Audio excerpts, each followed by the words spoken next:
اهلا بيكم في حلقه جديده. النهارده حلقه مميزه طويله ممتعه مشوقه، هحاول فيها ان شاء الله مطبخ تيتا من كده لكده. رغم ان مطبخ تيتا صغير بس المجهود اللي خده كان كبير قوي، يعني اخد مجهود، كان مليان تفاصيل كتير قوي ومشاكل، بس النتائج زي ما انتم شايفين.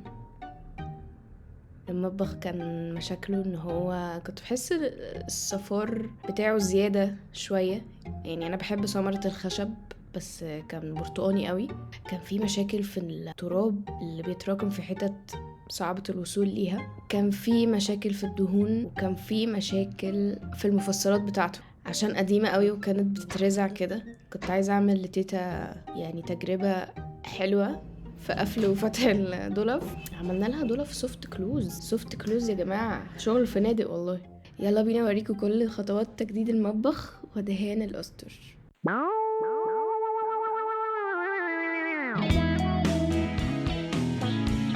برنامج سمنة داز يتميز عن الآخرين. عندنا بهدلة، عندنا مسمرة، عندنا صنفرة، عندنا معجنة، عندنا شحططة، وكمان عندنا حاجات تافهة زي مثلا ضفدع مبلبطة أو بطوطة صغنططة، برضو ده موجود.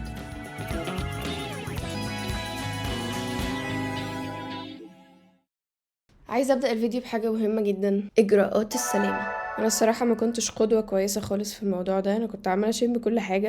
انا مش عارفه ايه اللي انا كنت بعمله في نفسي ده، يعني في الاخر استغرب ان انا جالي حساسيه. شغل الدهانات والنجاره وكده بنلبس له هدوم تانية، بس ده مش معناه ان احنا نفضل نلبس نفس الهدوم كل يوم. لو احنا مثلا دهنا في يوم والهدوم اتملت دهانات وتنر وزفت ولبسناها تاني، احنا كده مش بنعمل اي اجراءات حمايه، احنا كده بنبوظ جلدنا.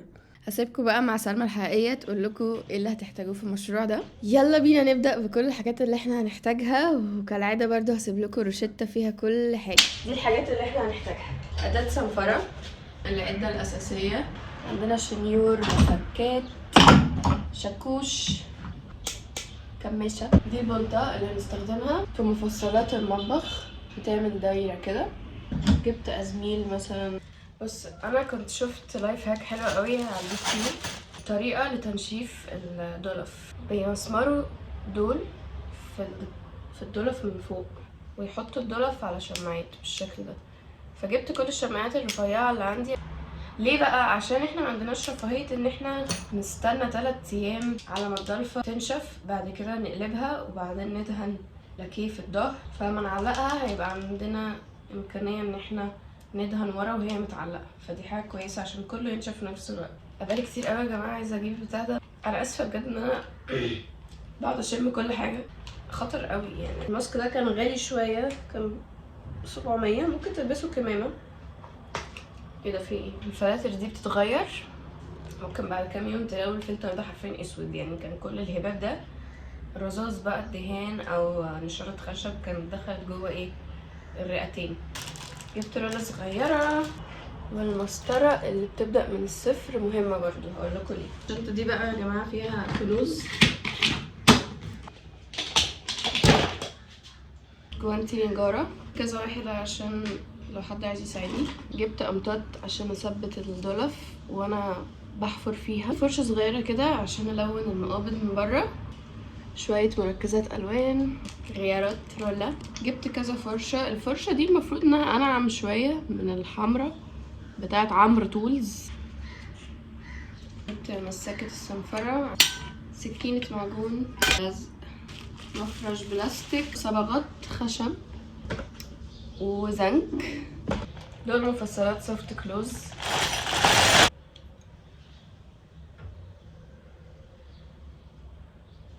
جبت دول برضو للدهانات، لان جوانتي النجارة بيبقى رخم قوي في الدهانات. يعني ورنيش ماشي، ده ورنيش. ده ورنيش ايه؟ ده ورنيش تنر. جبت دهان من بلاستيك، هستخدمه بس في ان انا اخلي الخشب الصفار بتاعه يقل شويه. وده نفط. كل انواع الصنفره هاتوا، يعني صنفره كتير قوي بكرم، يعني 220، دي 320، وجبت 100 برضه. 100 دي اخشن حاجه، خشنه قوي. غيره مزيل للطلاق. انا مش عارفه هل ده يستاهل ان انا استخدمه ولا لا، خصوصا ان بيقولوا ان ريحته نفاذه قوي. سيلر. في حاجه مهمه جدا لازم تجيبوها وهي الكروكس. عارفه حاجه عندكم في الكون يعني. جبت برضو هدوم البهدله. نسيت اقول لكم برضو جراد الميه او اي ازايز فاضيه وزبداج عشان انا هنستخدمه للمعجون، وخشب صغير ممكن بتاع الدكاتره ده من الصيدليه علشان نقلب الدهانات، او معالق بلاستيك مثلا. ودهان لاكيه اختياري، انا دهنت بيه المقابض.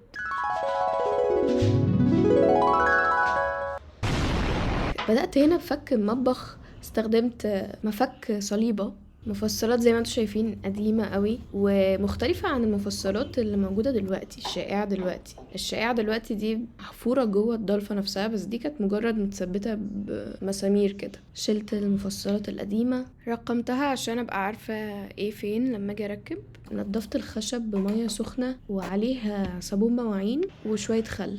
هنا انا بشيل الدهون بأزميل، صراحة فادني قوي. والمفك العادة عملت بيه الجزء بتاع المقابض اللي داخل اللي جوه ده. المفك العادة ده استخدمته كتير جدا في الصنفرة عموما، خصوصا الحتت اللي كانت صعبة ان اوصل لها. الجزء ده كان مريح قوي نفسيا برضو، يعني حسيت ان انا بعمل حاجة مفيدة للمجتمع. شلنا بقى الطبقات بقى، واستخدمت طبعا سكينة المعجون دي انقذتني. انا في الاخر قررت ان انا ما اعملش الظهر، صحيح حسيت ان الموضوع كبير قوي، والظهر كان حالته مش وحشة برضو قوي يعني. كمان بصوا التقشير. تخيلوا ان المطبخ ده استخدام تقريبا 35 سنة تيتا بتعمل لنا اكل تحفة، ومتجمعين في المطبخ في العزومات ورمضان والعيد. زيوت وشحوم لمدة 35 سنة.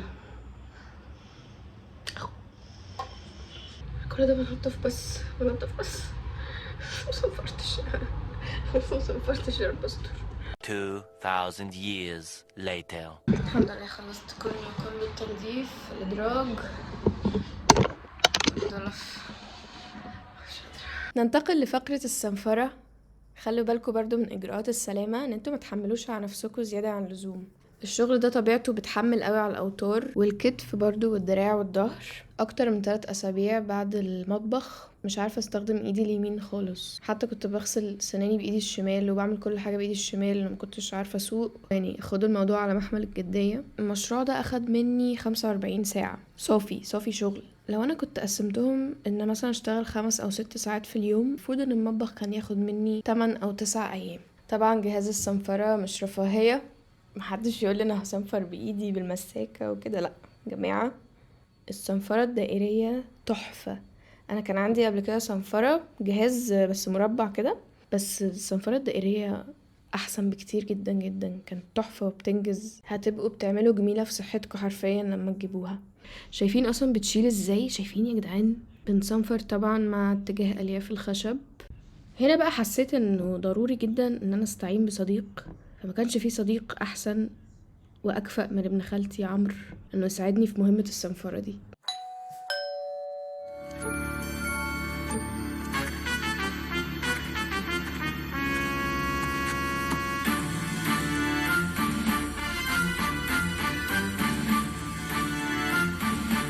قعدنا نصنفر بقى لحد بالليل. انا صحيت من 9 نمت 12، كنت بشتغل متواصل. قعدنا نصنفر والحتت الغائرة دي يا جماعة طلعت عينينا، بس انا لقيت لها حل، يعني اكتشفت ان ليها حل. بس اكتشفناه متأخر شوية. بعد ما حطينا طبقة السيلر اكتشفنا انها فقفقت كده، وكانت سهلة ان هي تطلع زي كده بالظبط. البنات هيفهموني في النقطة دي. لما نبقى حاطين مونيكير ناشف وينشف عادي، وبعدين نحط مونيكير تاني فوقيه، فيقوم المونيكير اللي فوق مطري المونيكير اللي تحت عشان هو نفس الخامة، فتيجوا تشيلوا تلاقوا اللي تحت واللي فوق طلع معاكم. فتقريبا ده نفس اللي حصل، انه السيلر القديم قبل الإذابة مرة أخرى لما في سيلر زيه اتحط عليه تاني. الحتت اللي ما كانتش متصنفرة كويس أو صعبة الوصول ليها ممكن بقى تعملوا فيها كده، تحطوا عليها سيلر بتنر.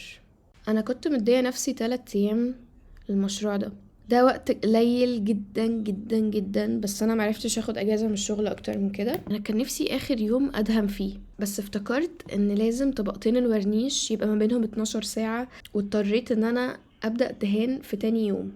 يعني اصنفر اول يوم وادهن تاني يوم، وتالت يوم اخر وش، عشان لما نروح لتيتا الاسبوع اللي بعده يبقى كل حاجة نشفت تماما. فخلوا بالكم عموما يعني ان انتوا تكونوا مظبطين الجدول الزمني، خصوصا ان في حاجات ما ينفعش تتعمل قبل حاجات.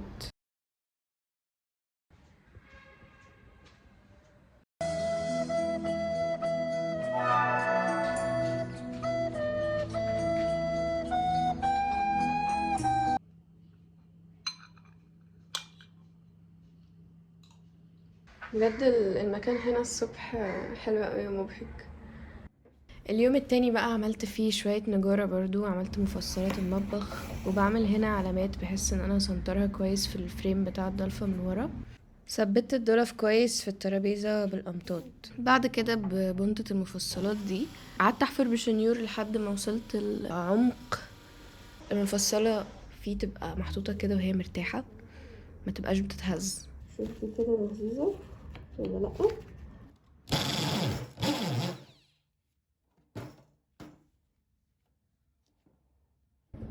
الحتة دي مش عايزة اجي جنبها، عشان لو جيت هنا كل حاجة هتتعك. البرواز ده تخنته عالية، لكن هنا ده تخنته مش عالية. لو انا جيت هنا الحفرة هتخترق الخشب، فانا مش عايزة اجي هنا خالص. بس انا هنا مثلا حطها على الحركرك قوي، المفروض ان انا اعمل الخرم هنا في النص. نفس الحاجة هنا، لان السمك بتاع الجزء ده قليل في الضلفة دي بالذات عشان صغنونة.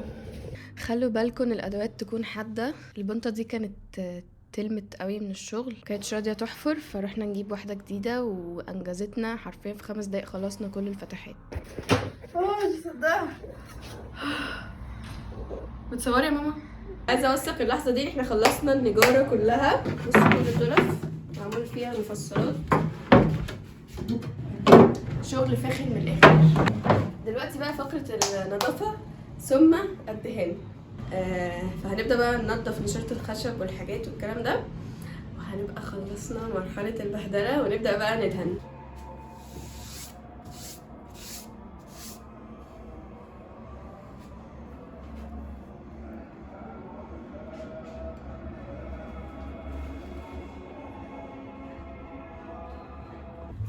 بصوا الخشب شكله تحفة ازاي.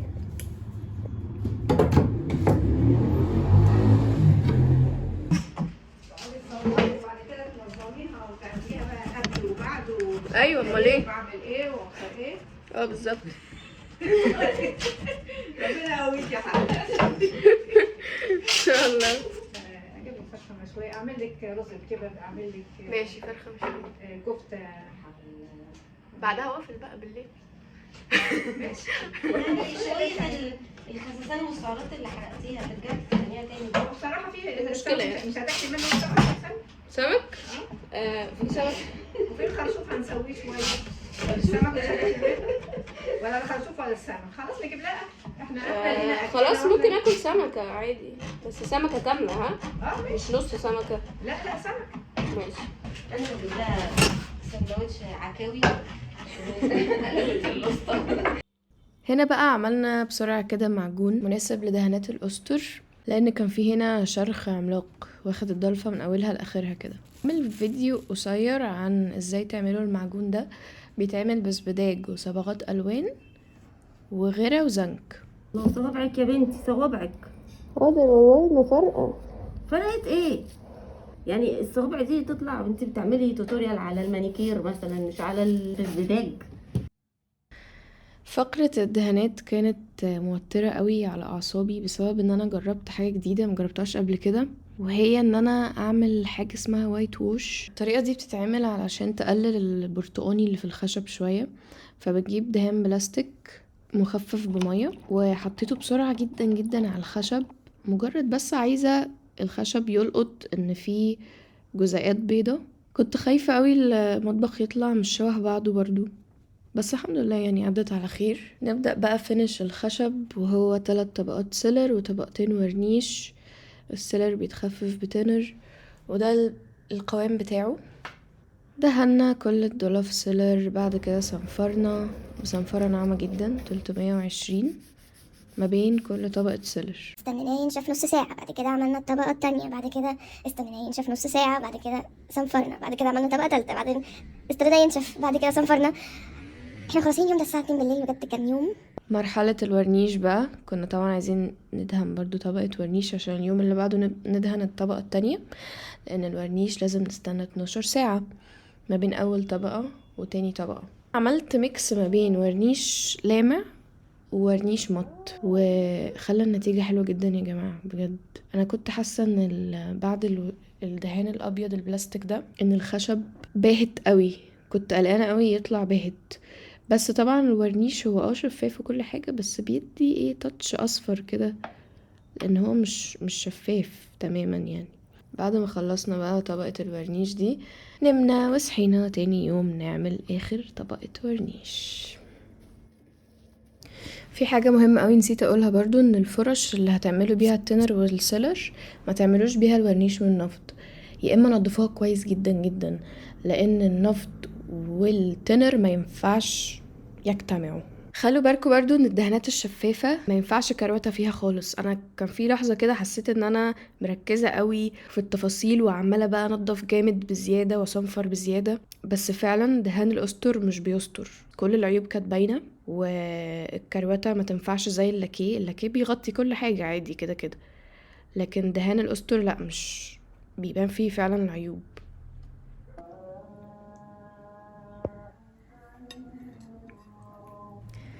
اليوم التالت جه، يلا بينا نشاط يا جماعه. انبهرت قوي لما شفت الخشب كده في الشموسه.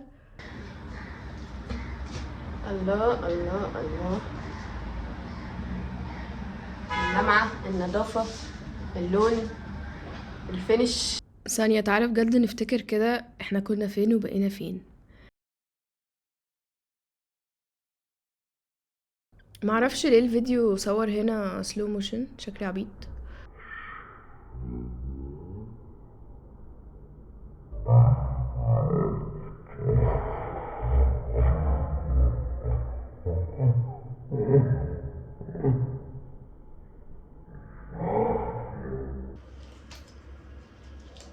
اليوم ده بقى اديت الضلف كلها اخر طبقة ورنيش.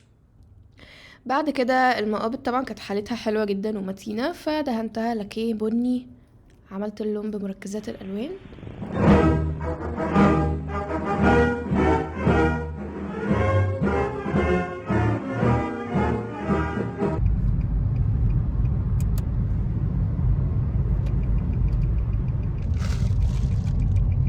احلى حاجة ممكن الانسان يعملها انه يريح دماغه.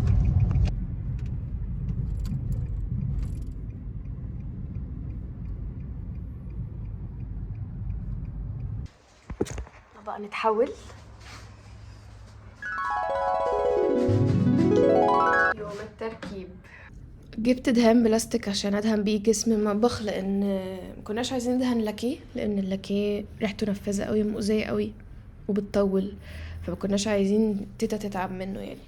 دهنت الجسم كده يا جماعه. الدهان البلاستيك ده محتاجين نقدره، يعني احنا محتاجين نعمل تكريم للي اخترع الدهان البلاستيك ده. ولا بيعمل ريحه ولا بيعمل مشاكل، بنخففه بميه، بننضف الفرش بسهوله.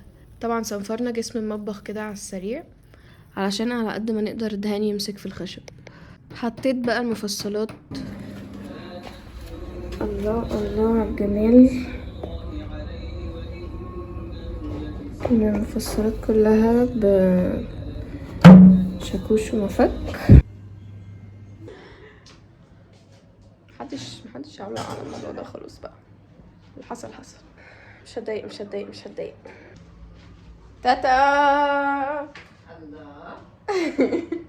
جزاكم الله خيرا. ايه رأيك؟ عيني اخر جمال.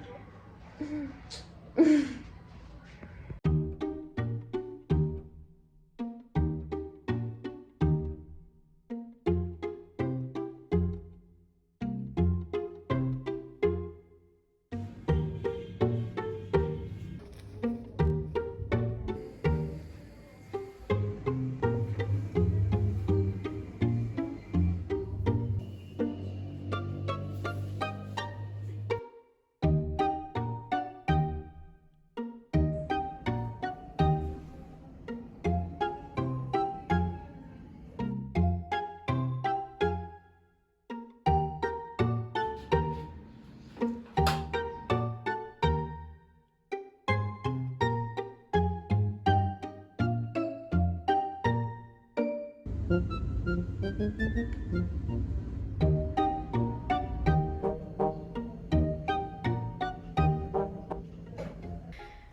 خاص جدا جدا لماما حبيبتي وتيتا وخالته وابن خالتي عمرو. خلينا نقول برضو ان المطبخ ده مجهود جماعي، هم مش بيحبوا يظهروا على الكاميرا فباين ان انا اللي عملته كله، بس لا هم بجد ساعدوني جدا.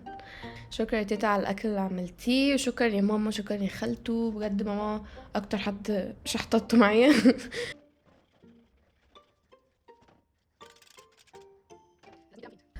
بس كده وصلنا اخيرا لاخر الفيديو. كل سنه وانتم طيبين، ان شاء الله يا رب السنه دي تبقى سنه احسن لاخواتنا في السودان وفي غزه. والله بجد عمري ما بطل تفكير فيكو يوميا، واحنا هنفضل دايما ندعمكو ونقاطع لحد ما نموت ان شاء الله.